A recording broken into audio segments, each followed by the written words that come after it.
Meredith Gorman here, and are you still not subscribed to Matt's channel? Well, if you're not, hit the subscribe button because he's giving out free picks each and every week. Hope you have a good rest of your day. UFC Shanghai, fight night card in China, guys. Check your start times. It's an early one. The main card, Eastern Standard Time, 6 a.m. That means prelims, 3 a.m. Might be missing the prelims for the first time this year, guys. I'll definitely be up for the main card. I usually wake up 6, 7 a.m. anyway. So interesting timing here. Now we kind of feel what some of the European fans feel like. That's what the time difference is here. But hey, a free Saturday night, I can say, right? I don't get many of those because I'm usually watching the UFC. So that's one good thing here.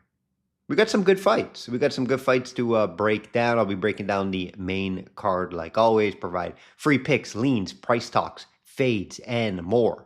Systemsportscapping.com or link.me/systemcapping. NFL is almost here, guys. Busy time of the year for myself. Obviously, more clients come on board as well. We're in for another winning season. I'll be in the Circa contest again for Survivor and most likely the spreads as well with a client. So obviously studying has begun. If you haven't already, check out my futures podcast for the NFL. I broke down the AFC North. The rest of the AFC will be out this weekend. Look out for that. Then we'll do NFC next weekend. Future market already out on Apple, Spotify, or of course YouTube as well, if you guys are still watching here. I'll be doing a giveaway this week, guys. Look out for a giveaway before the NFL season. It'll be for cash and also a free subscription for the full season. Look out for that. On the podcast. You're going to have to tune in each week to find out. Big cash prize and a full season as well. So look out for that, guys. You're going to have to listen to the podcast. Follow me on social media at System Capping to find out when that giveaway will be taking place. Let's get into the recap of UFC 319 before we get into this card, guys. Wow, domination from Chimaev. Domination, right? Some say boring. I say safe. I say a safe win. He knew where he was much better than DDP, and he took advantage of it, and it was the grappling. I didn't even expect him to be that poor of a grappler wrestler from DDP. I thought he'd be able to get up at times, and he really struggled. It was like night and day difference on the ground in the levels between these two guys. I didn't expect it to be that bad. I also didn't expect maybe a grinded out decision win from Chimaev. No, I did take Chimaev in the money line and a two-fight parlay, but I was on the Chimaev side, but I probably would have favored maybe more of a finish. However, DDP has been durable. He has been tough, and he kind of just survived, right? He didn't put himself in terrible situations, even though there was some submissions, but he did fairly well defensively, besides just kind of laying there and not getting finished. He didn't take many risks on the ground, right? So, DDP just had no answers. Big level difference. I expected Chimaev to be champion one day. And then here we are. Who's going to beat him? Tough to say, right? You're going to have to really be able to grapple and wrestle like the Burns. Go look at the Burns and Usman fights. That's past to beat him. Not what DDP did here. His skill set was definitely exposed. How about those two spinning elbows, guys? That was the highlights of the card. Back-to-back spinning elbows by Murphy and Pratos. Wow. Told you guys, stay away from Aaron Pico in his debut. I told you guys. I stayed off the side from there. Now, I did get burned. I took the over 2.5 rounds in that fight, right? Murphy, 5 straight decision wins. So if Murphy won, I thought it would maybe most likely be by decision. And then he landed that crazy elbow, right? So I'm glad I stayed off Pico. I advise you guys to stay off Pico as well. Debut fighters, I always stay away. We actually got one on this main card that I'll be talking about soon. But yeah, I did get burned on the over 2.5 rounds in that fight. Nice to see Pradas back, right? I gave out Pradas to win the fight. I expect him to bounce back. Good spot to bounce back. Could I see a spinning elbow finish? Probably not, but I think the finish was live in this fight. I did mention it last week. I like Pratis more in the money line as the finish or decision was kind of up there because Neal's been very durable. I think that was the first time he's been finished. Right? So keep that in mind, guys. First time he has been finished and Pratis did it. So big win for Pratis to get back in the winning circle after his loss to Ian Gary. Let's get into this card, guys. Let's get into this card. Shop around like I always mention. Lines do vary from book to book. Main event, minus 350. Zhang versus Walker, plus 275. Yes, I always talk about the pricing and the line value. You could say there's some value here on Walker, plus 275. I had this line more for Zhang at, minus 250, minus 275 when I was doing my own lines, right? It's a 5-round main event, guys. If this goes 5 rounds, I would be absolutely shocked. I couldn't be more confident that a fight is not going to go 5 rounds compared to this. The only possible way this fight goes 5 rounds, and it's very low odds, is Walker decides to just wrestle and both guys become tired and then there's no power to be finished. It's very low odds, right? And then when you see this listen to these lines on the rounds, guys. Over 1.5 is plus 290. That is very tempting. Even though round 1 finish is probably the favorite here. It's probably what's going to happen. This is what Zhang does, is what Walker does. Both guys are just very, very chinny. Have been, right? Walker's been finished 7 times, guys. 6 times by KO or TKO.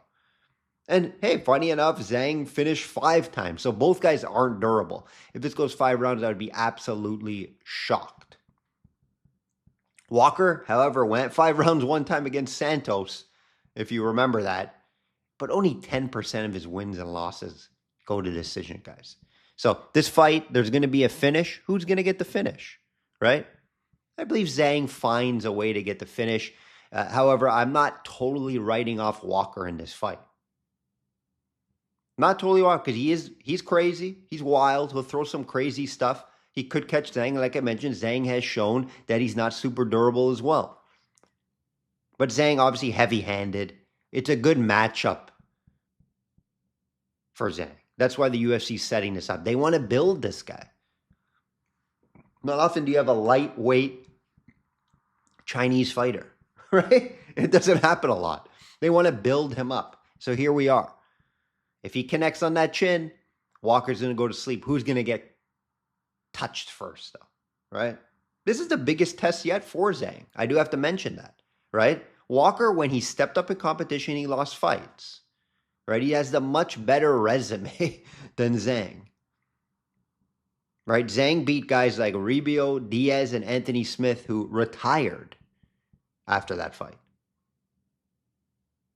Right? So this is a step up for him. So that's why I don't warrant the price. Now, fighting at home should be good for him. It's going to favor him definitely for the time zone. Right, that he's going to have favored in that aspect and being comfortable at home. However, it also brings pressure and obligation. So you don't really know how a fighter is going to adapt to that. So that's why it's always tough to predict. You can say, yes, it favors him in some aspects, but then there's also a few aspects where it may not. So that's always worth mentioning when handicapping. I always have that as a small point to look at. Now, he's fought at the regional scene in China and stuff, right? So it's not like, it's totally out of water when like maybe you're fighting in the U.S. in Chicago, you're from Chicago, and obviously you probably never fought there. It's a little different, right? He's fought in China before coming up. Minus 350, very difficult for me to back, right? It would have to obviously be in a 2-fight parlay if I got to it, and I can't get to that. So I would take the finish prop, and it does improve. Not a ton, but it does improve here. And even if you improve it, I expect it to be, if you do first round, you get plus money, like plus 105. That's terrible though, right? All of his fights have been first round finishes. So if it does end, it's probably in the first round, maybe second, right? That's why that over 1.5, that plus 290, oh my God, it's so tempting. I would just love to be holding that ticket. If I played it, it would be a very small unit. But there's a high chance this fight ends early, guys. I'm talking about first round early. So I'll probably be staying away from this fight. If it's it's going to be smaller unit stuff, like first round finish thing. Maybe the over 1.5 rounds, kind of cover myself there. But yeah, I haven't decided yet what I'll be doing for clients. The Pick 4 podcast will be Zhang. I'm not in love with the price, though, and I think Walker is live to win this fight. Is live. Can I get to it? No.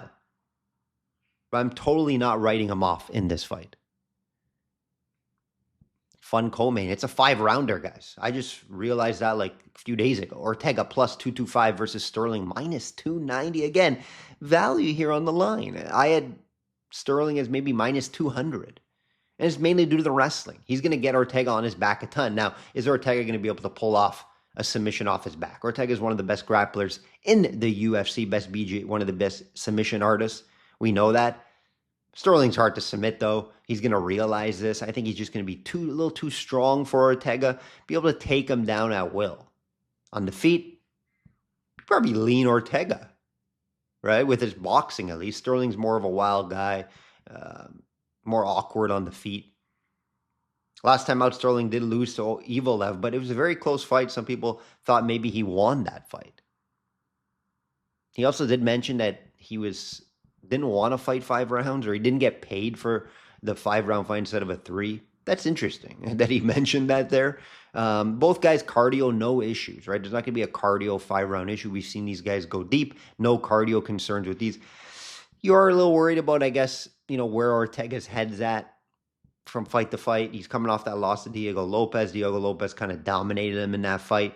But, prior to that, he did submit Yair Rodriguez. So I'm not saying Ortega's done at all. I just think it's a winnable fight for Sterling here just due to that wrestling. I think he's going to be able to take down Ortega at will. And I think it's very difficult to call an outcome here because Sterling's not really a finisher. Ortega is very difficult to put away. So you could see a 5-round decision win here for Sterling. If there's a finish, how is Sterling going to finish him? Most likely by like TKO ground and pound where Ortega can't really move. So I could see that. That could be live here. But yeah, Sterling is going to be the play. Don't love the pricing. Shop around if you like it. Ortega plus 225. Definitely value at that price. If some people are betting a smaller, that I'm not going to call you crazy. But it would probably have to be by submission. He's going to have to try to catch Sterling in something because I just believe Ortega is going to be on his back too much. Sterling's going to take him down at will, in my opinion, in this fight. Ortega's takedown defense is like what? 55%? Keep that in mind, guys. Pavlich, minus 225 versus Acosta, plus 180. Interesting one here. Acosta continues to find ways to win fights. He's like 7-1 in the UFC. Boring, yes, but he finds ways to outlast and outstrike and be a little quicker than most heavyweights. Right? He's a little lighter, coming off a Spivak win. Good win there. Now he gets the big fight versus the Russian. Good jab on him, former boxer, and he moves well, right? Solid volume as well for a heavyweight. That's how he's winning fights. Pavlich, power guy, we all know, one-shot power. He can knock out Acosta with one big shot. But what I think he does in this fight, I think he mixes in some wrestling, guys. I think he mixed in some wrestling. We saw it against his last opponent. He wanted to get a win against Rosenstrike. Rosenstrike, I think, retired or got cut after that fight. So Pavlich also, I like the 6-inch reach for the Russian here as well. So I believe he's going to not just stand and bang. I think he's going to make an MMA fight, work in the wrestling, try to get this fight down to the ground. Because if this is a three-round decision fight, Acosta could sneak it out with his jab, with his boxing, and his solid movement. Right? Pavlich is going to be lower volume than Acosta. So I do believe Pavlich will have to mix in some wrestling, and I do believe he does to win this fight. Price isn't terrible for me to fight into a 2-fight parlay. I can get something at plus money if I fit him in there. It could make my card, because it is tough to call an outcome here. If Pavlich is mixing in wrestling, I do believe that to slow down the fight, and we may not see a finish. But Pavlich obviously could connect on a big shot. So I do believe Acosta does lose. He hasn't lost a fight for a while. I do believe he does lose this one. I think Pavlich, the time difference does favor him as well. Russia, China, similar, and then Acosta's fighting in the U.S. So I think that's also an advantage for Pavlich. So he's going to be the play here to get back-to-back wins after he's going on a little bad stretch there when he lost to Aspinall and Volkov. And yeah, Pavlich resume advantage as well.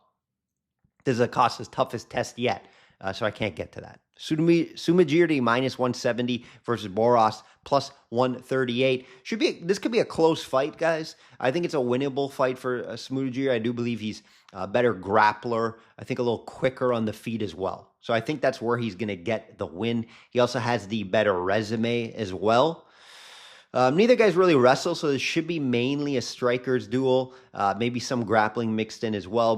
Burroughs, tough guy, durable, right? From Peru. 1-2 in the UFC, though. Now, he fought Van. Tough fight there. So I do got to give him that. But he did get TKO'd against Costa, which has me concerned. And coming off a win last time versus Rodriguez. But Sunjiri fighting at home. He is also fighting, obviously, in a team alpha male, so he's well-trained. He just fought the better competition. I like him here in this fight. The price isn't terrible. Maybe lean a decision because the fighter from Peru, he is durable. Besides that Costa, he got caught by Costa. That kind of does worry me a little bit. But yeah, I'm going to lean the Chinese fighter here at home to get the win and by decision to improve the price. Price is not terrible, minus 170, but if you want to improve it, I do believe the Peruvian fighter is fairly durable from what I've seen so far, besides that Costa loss. Last one we'll talk about here, the debut fighter for a Chinese fighter. That's why I believe this line is off at minus 430. Nuaki versus Crosby, plus 320. Now, Crosby's bad. I get what they're doing here. They're trying to build him up, the Chinese fighter, but he's making his debut. Guy Crosby, a little more experience, even though he's 0-2 in the UFC, does have more MMA fights under his belt. I do believe the Chinese fighter's a little raw from what I saw on tape, right? So yeah, am I betting Crosby? No, I'm just staying away from this fight completely. This is how you get burned on fights. Even though I'm going to, for podcast purpose, I'm going to take the Chinese fighter. But it's very difficult to bet at this price when he's making his debut in front of his home fans, where that nerves could come in play as well, right? He should win. Keep that in mind. These are fights that I stay away from. You don't have to bet every fight on the card, guys. This is one I would say pass.